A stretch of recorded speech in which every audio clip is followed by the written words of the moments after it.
Welcome back to part 3 of my experience with Target Oil and Gas and drilling Bell County number 1, for those of you who are keeping track.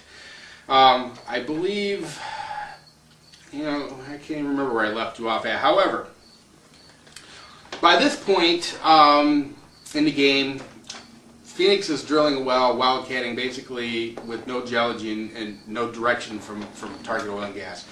Now it had been raining quite a bit there. And it was really muddy. And every time equipment would come and go, it would shove a lot of mud and gravel onto the paved road down below. And one morning I get on my four-wheeler, and I'm going to head up, check out how the drilling's going. And I get to the road that comes off the pavement and up the graveled road to the well site. And there's like 5 or 6 cop cars there. And there's like a couple of highway patrol, a couple of vehicle enforcement, and I think even a sheriff's deputy. They're all there having a powwow outside their vehicles. And there's like this much mud on the road with gravels the size of your fist, because this stuff would just get shoved off that gravel road or mud road by this point and onto the paved road. And apparently one of the neighbors had complained. So I drive up to the cops and I said, "Can I help you guys?" They said, "Well, who's in charge?" And I said, "Well, it's my property." I said, "These are, I guess I could help you if you need some help." And they said, "Well, we need to know who's going to take care of this road. The mud needs to get off the road, now, or this project's going to get shut down." I said, "Okay."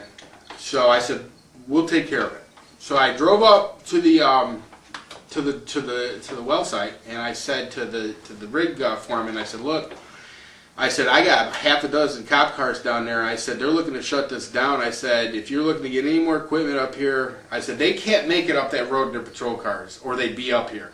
I said, "But I guarantee you the next time somebody comes to deliver something to you, they're going to turn them around, maybe even impound their vehicle."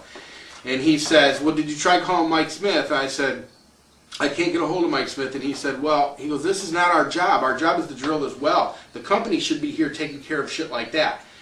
And I said, "I understand that." I said, "But as a favor to me," I said, can you help me out with this?" And he said, "Well, I'll call our company and see what they can do." So as a favor to me, they called their company in West Virginia and had somebody from West Virginia come to Bell County, Kentucky, with a Bobcat with a front loader and a water truck to hose off to squirt off the road.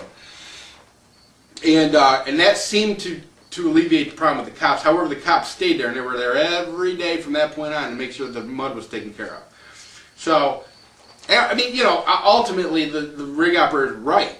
Their job is to drill a well. They don't have time to fool with that other goofiness. That's really what the company should be doing. And I ended up getting a hold of Mike Smith later that night, and I was like, "What the hell's going on? Why don't you have somebody, And I told him the whole scenario. I go, "What the fuck?" He actually got snippy with me and said, "I pay somebody $600 a day to be there." Well, he was talking about his brother Greg. I said, "Well, if you're paying Greg $600 a day, you better get a refund because Greg ain't been around." Which is true, I don't know what the hell happened to Greg, but he damn sure was MIA. So anyway, I'll skip ahead to the evening before they were done drilling. So I head up there about 11 o'clock at night, and the rig operator's on the phone. He's yakking on the phone, and he sees me pull up. He does one of these numbers here, okay, and then he gets off the phone. He comes out of his truck. He walks up to me. He says, "Hey, here's what's going on." He said, "I hit a gas well for you." He goes, "It's not a very good gas well." He goes, "But it's a gas well." He said, "I can't get a hold of anybody at Target whatsoever." He said, "I just got off the phone with, I think it was Doherty, but it was another gas company's geologist." He goes, "I just got off the phone with, we'll say Doherty's geologist, and he suggests we go down 3,000 feet. Because they were permitted to go 3,000 feet. And I said to him, I said, "Well, your permit allows you to go to 3,000 feet. Why wouldn't you?" He said, "Because my job is to get a gas well for you." He goes, I think we're at 2,300 feet at this point. He goes, "This well is a natural well." He goes, "It's not a very good well." He goes, "But it's a well." He goes, "If I go down to 3,000 feet, he goes, I may lose this well for you." He goes, that natural fracture may collapse. And he goes, "And if we don't hit something down below," he goes, "you're screwed." And I said, "Well, I said, how long will it take you to drill, the other 700 feet? He goes, we could be done by the morning. And I said, so what you're telling me is right now you've got a small gas well, nothing to write home about. A geologist tells you that you should go down to 3,000 feet. I said, I'll tell you what, I'll see you in the morning. And he said, are you telling me to go to continue drilling? I said, yes, I will see you in the morning. And he said, okay. I mean, I didn't know what else to do. I mean, there was no Mike Smith, there was no Greg Smith, there was nobody from Target, and there was damn sure no geologist from Target making any decisions. And I thought to myself, what the hell, roll the dice. And in retrospect, it was a pretty ballsy thing to do, because a lot of investors had a lot of money put into this project, and here I am, somebody that knew nothing about any of this stuff, going ahead and making the call. But you know what? Hey, somebody had to. So anyway, the next morning I get up bright and early and I head up the mountain, and I'm smoking a Marlboro. I don't smoke anymore, but at the time I smoked.